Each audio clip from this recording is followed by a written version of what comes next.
Bonjour Frédéric Fapani van Nottingham. Bonjour Audrey Gauthier. Vous avez récidivé. Ouais. Nous voilà avec un nouveau roman, une nouvelle histoire. Alors, l'invention perdue de Maître Schulz. Je prononce bien? Oui. Bon, je voudrais pas écorcher le reste du titre. C'est du breton donc. Oui. Donc vous avez écrit un ouvrage en 2 langues. Oui. Voilà, en français et en breton. Alors, qu'est-ce que c'est cette nouvelle aventure? Alors, je l'ai écrit en français. C'est pas moi qui l'ai écrit en breton. Voilà.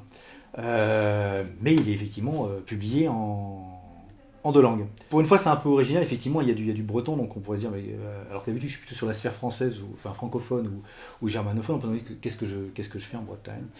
En fait, il m'est arrivé une histoire personnelle qui a fait que j'ai découvert un objet de Bretagne et il y avait des symboles lorrains dessus.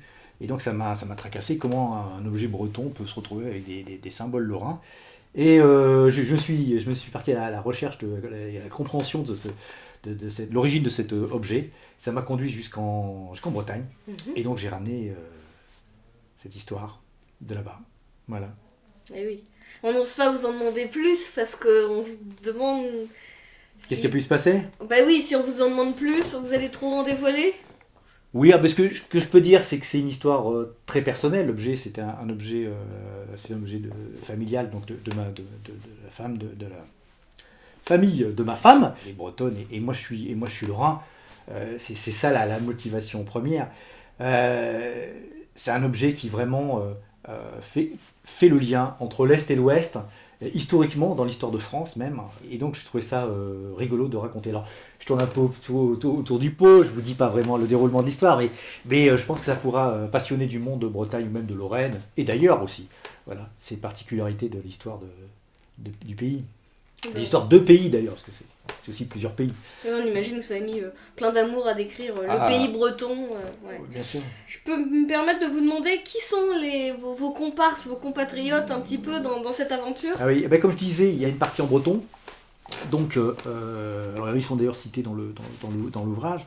Il y a donc un traducteur breton, puis il y a aussi un artiste avec qui je travaille maintenant régulièrement.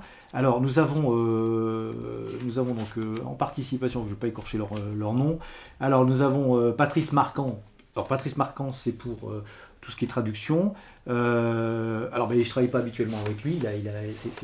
C'est un homme qui est très engagé sur la question bretonne, qui a fait un doctorat en breton, qui gère aujourd'hui une société. Et c'était vraiment avec lui qu'il fallait que je travaille. Il a tout de suite été emballé par les éléments que j'avais ramenés et traduction. Et le deuxième avec qui je travaille, donc c'est Thierry Mordant. Alors je regarde son nom, je connais que lui. Il me fait régulièrement mes couvertures. C'est un artiste qui est connu surtout des philatélistes, parce qu'en fait il fait tous les timbres de Monaco, c'est lui qui les fait. Il fait aussi quelques timbres pour les postes françaises et aussi d'autres pays.